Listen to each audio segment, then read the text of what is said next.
So this is a lumbar back routine for people who've got a peanut. So a peanut is just two balls joined together. They're pretty firm. You can get them on eBay for £7 or £8, but they're really good for mobilising the lower back. So what you're going to do is place the peanut, make sure the gap here is for bones. So the spinal processes, which are down the middle of your back, fall into this point. So these 2 points are the bit that are actually on muscle, and they're quite good. Your spine has got two processes that come out either side, and they press on here, so it can just kind of stabilise your spine a bit. So I'm going to start on the sacroiliac joint. So in this case it is on the bone, but it's a flat piece of bone, and there are no joints there, so it's not going to cause any problems. So you want the peanut to be right at the bottom of your back. So at the bottom here you've got a triangular shaped bone called your sacrum, and you're just going to put the peanut either side in the middle, and then just going to lay back on it. So you can see my bottom slightly off the floor and the peanut's in the middle.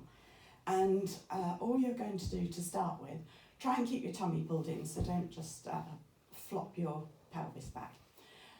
So all you're going to do to start with is just rock your knees from side to side. So when you're on the bone, it's slightly different. This is really good for people who've got sacroiliac joint problems. And that can come from doing one-sided things. So if lunges hurt your back, dumbbell snatches hurt your back, where you're doing one-sided things, then consider working the peanut on this bit. So you can just rock from side to side. Also, just flick both legs up and just do small circles with your knees. You can see there's nothing big going on here. Don't have to do anything excessive, and obviously make sure you go in both directions. So this bit is just for when you're on the bone, and all you're going to keep doing is just moving the peanut up. So I'm just going to drop my legs down and move the peanut up a little bit. So the peanut now is on muscle. So before we were down low on the bone, here we're kind of just below waistline. So your hip bones come out here, and there's a soft meaty bit here, and you want to put the peanut there. Okay, so to start with, you're just laying on your back and just bring in one knee at a time.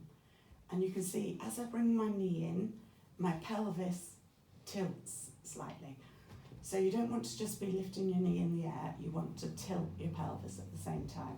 So really try to bring your thigh towards the chest.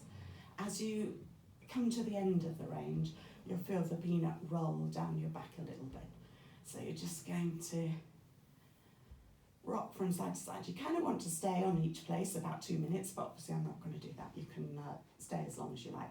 You can't really do any harm with a peanut, so don't worry about that. Then the next thing is that you're going to do is what we just did, but this time you can just move your knees a little bit further from side to side.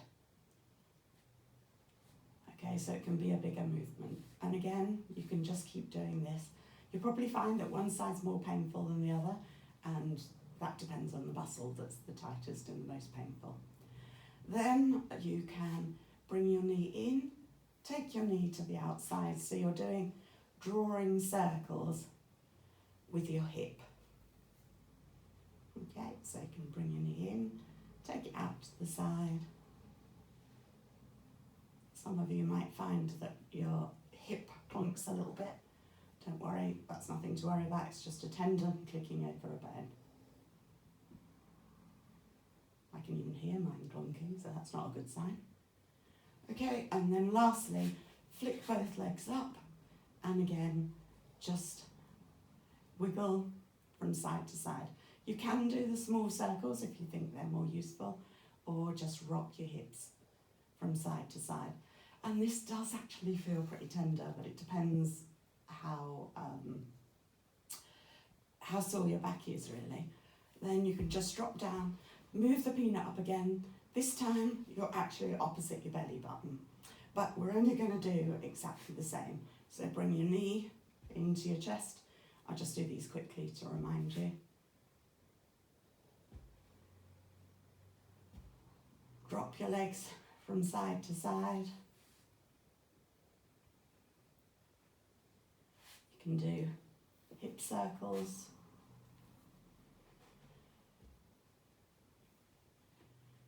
And everybody finds this so painful when they get to here that they're sometimes loath just to flick both legs up, but if you do it quickly, it doesn't hurt that much. So flick both legs up, and again, just do small circles. This is probably the most tender one. Just do small circles in each direction.